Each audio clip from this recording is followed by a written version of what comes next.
and welcome to Conversations with Agents of Change. I'm Ishel Boyd, your host and Agent of Change champion. On this podcast, we don't just talk about innovation, we talk about what it really takes to create change when systems are complex, stakes are high, and progress is anything but straightforward. Today's guest is someone who works exactly in those conditions. I'm joined by Matthew Barrington Packer, advisor, speaker, product leader, and the creator of False Method, which focuses on turning stock work into shipped outcomes. Matthew has led product and delivery across defense, national security, energy, education, and financial services, often in highly regulated, high assurance environments where change is difficult, scrutiny is intense, and bluffing simply doesn't work. He's also the host of Deadline and Detours podcast, and he's currently writing a book with one of the most honest titles I've seen in a long time. Just fucking ship it. Matthew, welcome to Conversations with Agents of Change. Oh, thank you so much. What a great intro. I mean, when you hear it all written out like that, I mean, it sounds fantastic. I don't ever feel like it's like that. But yeah, no, thank you. Great, great. Pleasure to be here. Matthew, before we get into methods and frameworks and delivery, I want to start with you. When you look back at your career so far, what experiences most shape how you approach change today? I think I've had quite an eclectic background. I mean, I certainly didn't want to be in change and certainly didn't want to be in IT. Actually, if we go back right to the beginning, I wanted to be a watchmaker and did that for many years. And that was definitely the thing that I really enjoyed. But then my 20s came along and my friends were out enjoying themselves and there was no time for watchmaking. It was all going out and enjoying ourselves. But actually, I kind of always knew that technology was I love it. You know, I absolutely adore technology and I adore solving problems, moving things forward. So for me, I guess it was just natural, but actually it was quite a rattly way through that and ended up starting in brand and marketing. But I think actually that was probably the best thing and probably the biggest help up that I had, because what that taught me was what actually does the customer want? What is the actual end point? And I think when you understand that, then change becomes significantly easier, because understanding not just what are we going to check off the board today, but is this going to help our customer? So I guess that's kind of how I got to where we are today. I love that. And was there a moment when you realized that good ideas weren't the problem, but the systems were? Yeah, absolutely. And I think it comes to all of us at some point. I was not junior, but sort of mid level in my sort of career. And when you're in that sort of mid level space, you tend to see so much happen, probably more than anyone else, because you're speaking to the top teams, the middle teams, everyone else in between. And you can see that the same conversations are happening day in, day out. And it's the same problem. And what I found, and I talk about it a little bit, was this sort of, you know, agreement theatre, the fact that we'll just put some PowerPoints together, we'll tell everyone that we're all aligned and we'll tell everyone. And I just looked at it and I thought, this can't be it. Is it? Or maybe it is. Maybe I'm the one that's wrong. And then as my confidence started to build and as I started to sort of get a bit more of a voice for myself, yeah, really just started to then carve out a bit of an idea that actually, let's not all pretend that everything's fine and a PowerPoint presentation will solve it. Let's actually look at what change is and how we move it forward. Absolutely. I agree. And I think, as you said, many of us have been in that position. And Yeah. I wanted to ask a bit like working where change is hard. So you deliberately have worked in environments where change is very politically tangled or critical in their operationality, and Mm. it has been very highly scrutinized.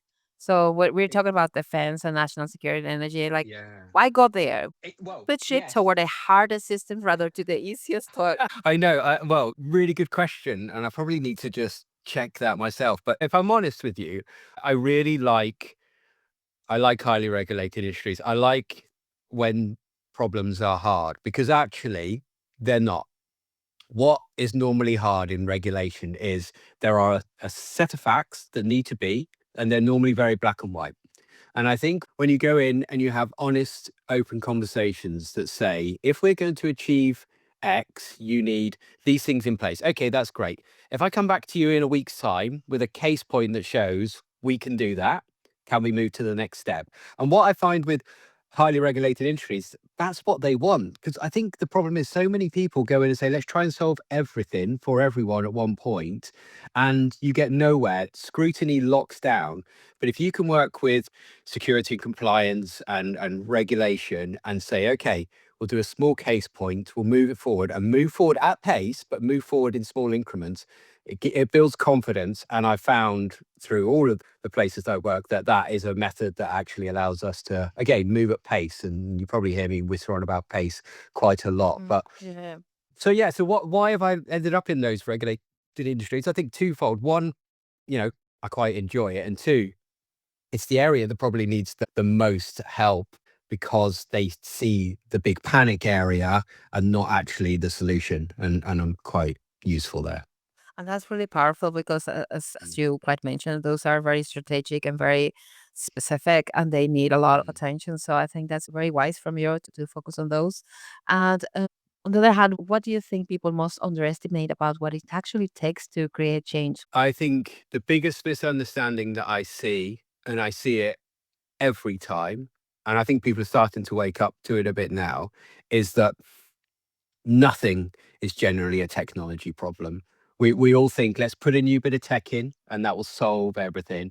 Technology solves nothing. What is the problem is change, and it's always internal change, and it's the way that an organization can adopt a new platform.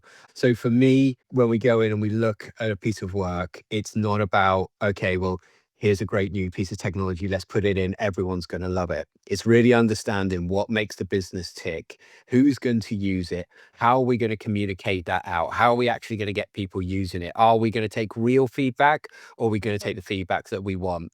I've seen so many projects in my time get delivered on time, on budget, everyone high fives, and it goes to the barren wasteland that no one uses it. Everyone's still using an Excel file and it doesn't work. And I saw that about 15 years ago on a huge project. We were working with IBM and huge amount of expense, big hurrah about how it's all going to be. And it was a complete disaster. I wasn't in control of the project then, but that was the moment where we talked about earlier, when did things change? That was the moment where I thought, this can't be, this can't be. So I guess the miscomprehension is that technology solves anything.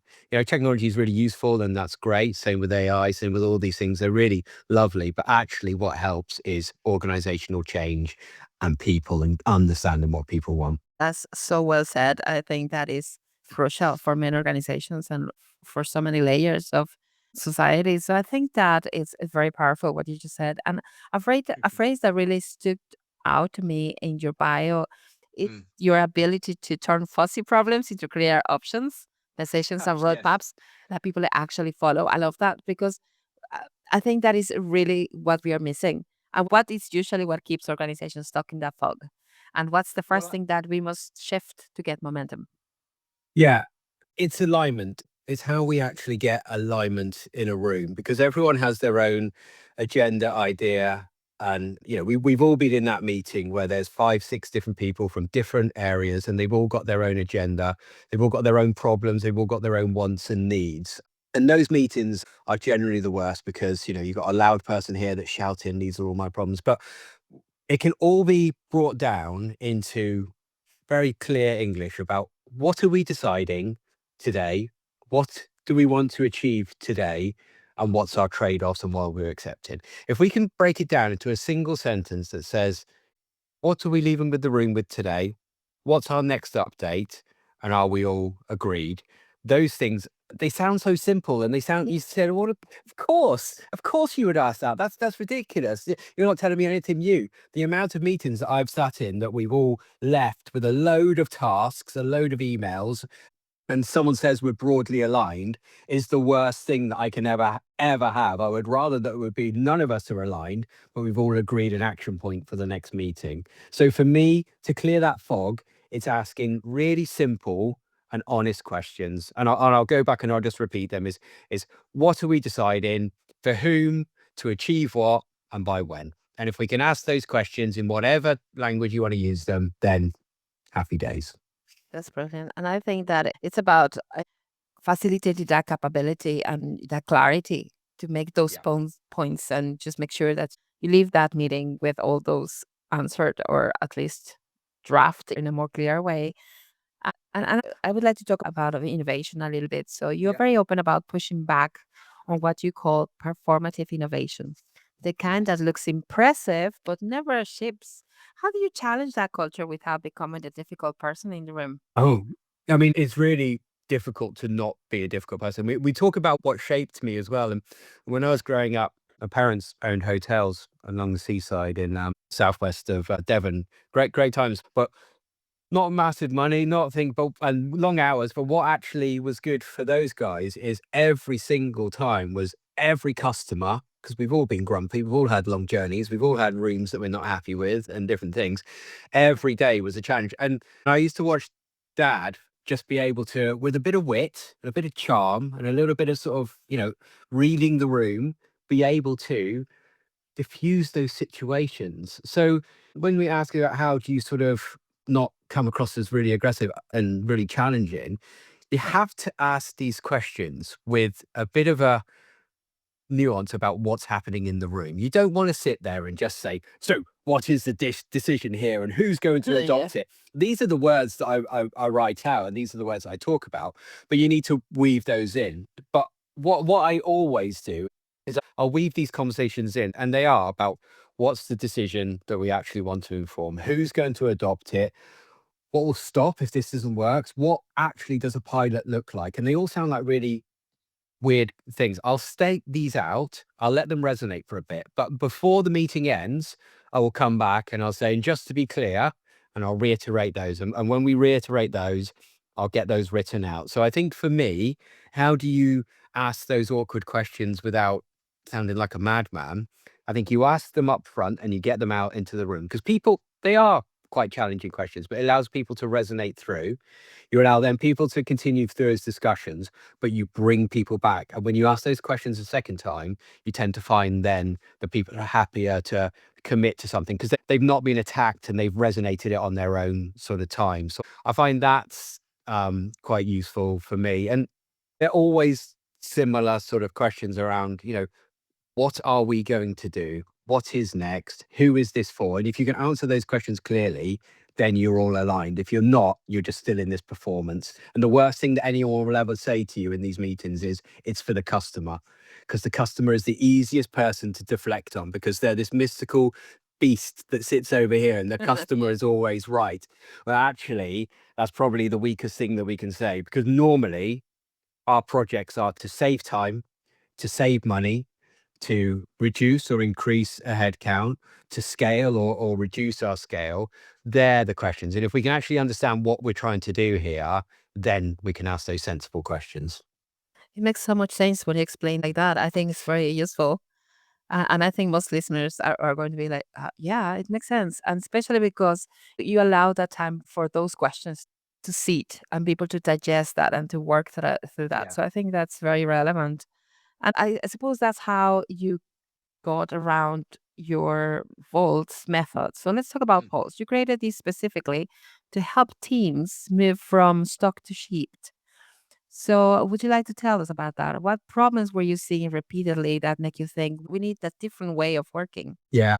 Everything that we've already discussed, really, it's about that stuckness, that inability to actually move things forward. And I've been in rooms with infinitely more intelligent people than me. And I work in tech, and there are some incredibly intelligent people in that space. But you could be the most intelligent person in the world, but if you're not able to move to the next step each time, then we get stuck. So for me, I had always been asked this question about how did you get that delivered out? How do you get these things moving where other people don't seem to be able to? And I always used to really struggle to kind of explain that out. So that's when I took some time a couple of years back now and said, okay, if I was asking Matt this question a few years ago, what would I do? And I wrote the Volts method out. And it's really quite simple. It's visualizing and aligning. So it says, how do you make a decision visible? And we talked about that a second ago, didn't we? Where we sort of said, if you ask a clear question, then it becomes visible. Okay, we need to achieve X by Z. Yeah. Then We need to own the obstacles. That's the O part. And that's really turning those blockers and those conditions to proceed. So when I said a minute ago about highly regulated industries, we've got all of these things that are really difficult for us. But actually, if we solve this one, does that make us forward? Does that give us a condition to proceed? The answer is normally yes. Yeah. Then as part of that, we've got launch and learn, which is create a small piece. So let's continue to talk about the regulation in this instance. Let's create a small piece of work that we can go back and we can launch it and learn from it. So we'll take it back to our compliance and say, here we go. Does this work for you? If the answer is yes, we're able to continue to keep moving down that. And then that brings us into track and tune, which is not necessarily just when we talk about tracking, it's not about logging stuff. It's about cadence, is about how we keep that momentum going, because in any project we have the big shifts, this is happening here, this is happening there. How do you keep that cadence between that and that? And those areas are where projects go to die. So it's having that constant updates, keeping people excited about it. And then the last piece, I mean, most people finish at Vault, and that's where most things end. And I think this maybe goes back to my marketing and my brand, and that just sort of need to always talk and always be heard. But it's the story and spark. So I've seen so many good projects go to die because they were well thought out projects delivered by clever people who didn't have the ability to then get that message out and tell people why it's exciting. Look at Apple's the most perfect example of this. Apple don't really release any product that anyone else doesn't do, but they have a fandom to them, an absolute, because they're able to tell a story about a product. They're able to make people believe and buy into that piece of work. And I'm not saying that a nice regulation piece on a PDF Excel upgrade is an Apple presentation, but if you can show people in a visual and a story that actually people can resonate with, and one of the things I remember we did a piece of work back in education, regulated again, and we had a mantra where we were updating our stakeholders on, these are the three pillars that we did. I went to another meeting where I was just a viewer, and I heard the same senior leaders repeating those statements back. That's story and spark. So the method really does just take you through. If you follow these steps, and I've got some worksheets, and they're you're free, download them from the website. I can share them, put some links. But if you follow them through and you're confident in your ability and you follow these processes, you can take a product from inception to delivery, and you'll come with your challenges along the way. But what you will have is a set of tools that allow you to pivot in those areas of greatness. That's really, really, really interesting. And I would definitely would put those links in the notes Yeah. for listening to that. And pivoting from that, I would really particularly be very interested into here what would be the first or the most immediate principle, both principle that people can immediately put in their own work.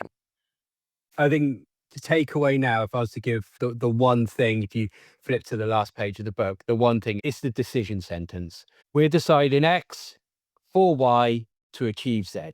Yeah. Okay. So by this date and accepting this trade off. So I think once you understand that, and if you can write that down, and it might sound silly, but if you can write down, we're deciding that we will deliver a better platform for students Hmm. to achieve onboarding faster. Yeah. So they're the things I've just made those up. Those things. We're going to Yes. do it by June next year, and we're going to accept that it might cost us lots of money or it might cost us lots of time. So what is it? Who's it for? What's it going to achieve? When's it going to happen? And what are we accepting as a trade-off? And that piece always throws people a little bit about, what do you mean? Well, what are we accepting as a trade-off? The trade-off is sometimes you've got to pay for things. Sometimes it takes time. So the trade-off piece is simply, what are we as a team putting into that? So I guess the one takeaway would be the decision sentence. If you can write that decision sentence down and get everyone to walk away from a meeting agreeing that decision sentence, you've actually got a spark there and you've got bolts. It's really powerful, Matt. I'm very inspired by that, and I just think like I am going to apply that in so many other projects I have along. So it's really powerful. We have to talk about your book, on the other hand. So Yes. let's just talk about the book. That is not a subtle title. And very clearly, it's not very corporate, thought leadership play. So, what made you decide to write this book and why this tone? Yeah, absolutely, absolutely. Because I've been in that meeting and I've had that said to me, and I've heard it said many times. And there's some amazing books out there. There's amazing stories, and there's probably infinitely wiser frameworks and everything than what I've put together here. But what I've tried to do is build practical things that I would have a conversation with you in a pub or out for a walk, and we would have these conversations. So yeah, bright pink cover saying just effing ship it is quite outlandish, but you've got to stand out in a sea of books. But what it is, and what the book actually is, it's the Volts method, and it's over, I think it's about 18 chapters. And each of those chapters are a different meeting that I've had over the years where someone has challenged or made the next step to the next piece of work incredibly difficult. And I write those out and I explain the challenges that were in the room, what I tried to do to mitigate them, sometimes where they went wrong and sometimes where they went forward. But I explain out each of the Volts moves within those pieces. So when the reader gets to the end of the book, hopefully there's a bit of wit and a bit of fun in there as well. But by the time they get to the end, they can go into their meeting on next Monday with those tricky stakeholders and come away feeling a little bit more confident Hmm. that they've got some tools that will help them move to the next stage. And I truly believe that if you take away, because I've read a million books and I never go through that whole book and say, right, well, this is me now forever. But if someone can take a few key pieces from the Yeah. book, take those into the meeting. There's some resources at the back as well that you can print off and you can write down. Because I know not everyone's confident to just sort of shout these things out. Some people like to do it by email and stuff, but there's some resources there. But yeah, but the book falls off the back of the Deadlines and Detours podcast, which was a bit of a sort of, let's talk about tech, let's talk about business, but let's just do it in a bit of a scatty way that makes people have just a bit of fun. Because I'm all around having fun. I'm blessed to be working in the world that I do. My life isn't hard. I have tricky days and I have really difficult conversations with people, but we're so lucky, right? Look at what we do for a living. This is great. I'm talking to you on a podcast and we're talking about books and how we move products forward. So I've tried to keep that alive there in the book. And yeah, it's there. It's coming out. It's going through publication at the moment, which has, I don't know anyone else has published a book, how long that takes. Yeah. I just assumed I'd press the button and No. and it would go live, but probably talking about another 3 or 4 months until it's officially out. But I've got a load of resources that will go alongside with it. So yeah, anyone's interested, sign up and I can ping some info out. Absolutely. That's very exciting. I will certainly keep an eye on that because I think it's going to be very helpful for many people and certainly for me. So yeah, I love that. And when you were talking about your podcast, I really like that. I've heard like a dozen of episodes already and it's very engaging. Now I have to say that I mostly listen to them when I'm commuting. So it's so Yeah. useful and there's so many nice things. And I like that because it's kind of behind the scenes stories about deadlines and pivots and projects that I've seen sideways. So I just think that what pattern keeps showing up in those conversations, and what's your best host feedback for teams who want to hit deadlines without burning out or slipping into theater? Well, I think what's interesting, and as we sort of touched on, is that I work in so many different industries and I've worked across so many different industries. And the problems are always the same. No matter where you work, the problems are always the same. So it's an organizational shift. It's a lack of money. It's a lack of this. It's this and that. But what I got from the podcast is that everyone who works in those industries absolutely bloody loves it and loves what they do. And actually, all they want to do is drive things forward. So when I'm talking to people around those sort of deadlines and detours. I used to say, what's your favorite story, out of a deadline or a detour? It was always a detour. It was always the story of someone who started with X and ended completely off there with Z. And it kind of goes alongside the vaults and all of those things that I talk about is that just because we believe A today doesn't mean that it's A tomorrow. I've been on a call this morning where we've moved a project out, which you would think, oh, that's difficult. Why have you done that? It's everyone's elated. of it, because Yeah. actually what we've ended up with is we'll end up with a better product. Everyone's a lot more comfortable. Those timelines are now a bit more realistic 'cause they weren't before I came in, and I've helped them sort of being a bit more realistic. And I think when you say what's the stories that come out, there's two. There's one is the joy of the products that people build. Morton building the AI side of things, and he loves it. And if you follow him on LinkedIn, like he's always posted really good Yeah. tips. I think he said, "Here you go." So this is the nugget. The one nugget from him was we were talking about AI. And oh yeah, I use AI for this and that and the different chatbots. And he said, "Do you ever prompt the prompt?" And I was like, what do you mean? That's like sounds like a really interesting thing. He said, chatbots and AI, you're a stupid human asking a robot what it should do. You don't know enough to be as clever as that robot. So what you need to do is ask that chatbot, I want to write an XYZ, create me the perfect prompt for you to feed in to give me the answer back. And it was like a light bulb moment went off. So Absolutely. I will say, prompt the prompt is the greatest thing that you can ever do. And anyone who's not doing that, go and do whatever prompt you just did and do. So I guess that was probably the best takeaway. But you know, they're all Love great that. Yeah. conversations. And I think really what it was is watching people who love their product, love it, and have all worn the battle scars, but still doing it today. So, I love that. And I think it's so powerful whenever we have these opportunities to have a space to talk to people and just share that with other people. Like there's yeah, so much value to that. It's things that you learn yourself and things that you feel that you can absolutely. pass on to others. So I'm really inspired by that. Now, this bit I want to move on to is like a rapid fire agent of change. So I want to ask you a few questions that are like very quick, instinctive, don't polish them, just Okay. say Oh with no. everything you think. Okay. All So, right. a belief about change that you had to unlearn. A belief about change that you had to unlearn. I guess a good idea is not enough. Yeah, I think a good idea is good, but and that's lovely and that's very Disney, but actually you need the piece behind it to actually do it. So I think when I was in my infancy, I used to think, oh great, we'll do that tomorrow. But actually, it's the process that needs to go behind it. Yeah. love that. Yes. A habit that helps you shift when things feel stuck. Oh, I'm going to have to say my decision sentence. I think writing that down and having that as our mantra is the thing that makes us all go back to the North Star. That's a great habit to have, right? A signal that tells you a team is ready for real change. Yeah, good one.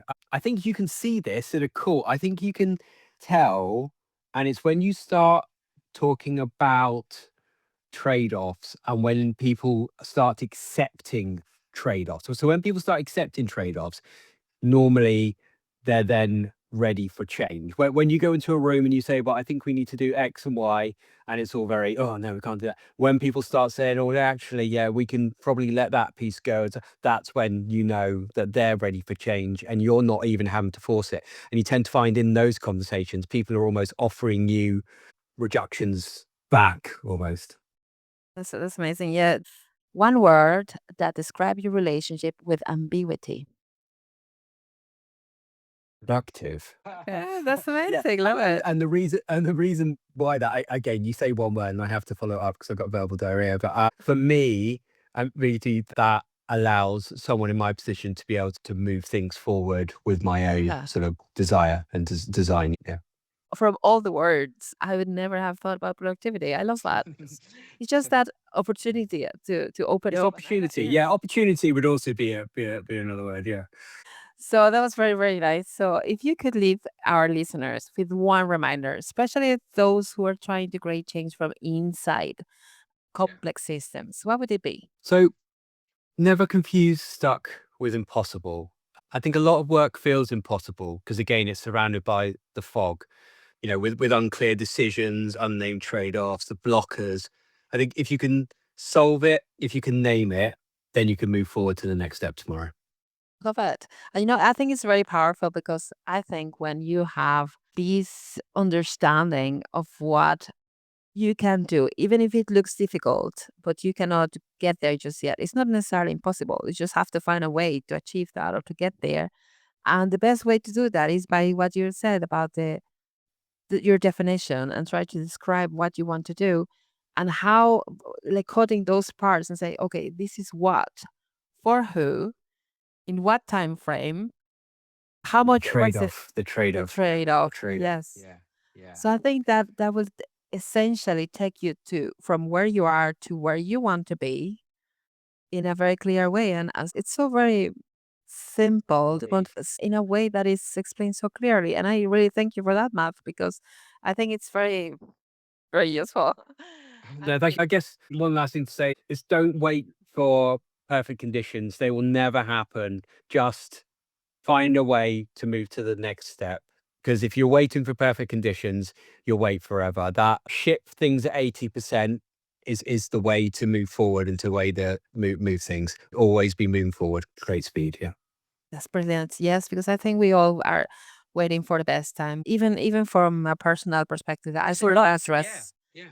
when something happens. But like there's not the right time. It's just when you need to make it, you need to make that time here now. Excellent.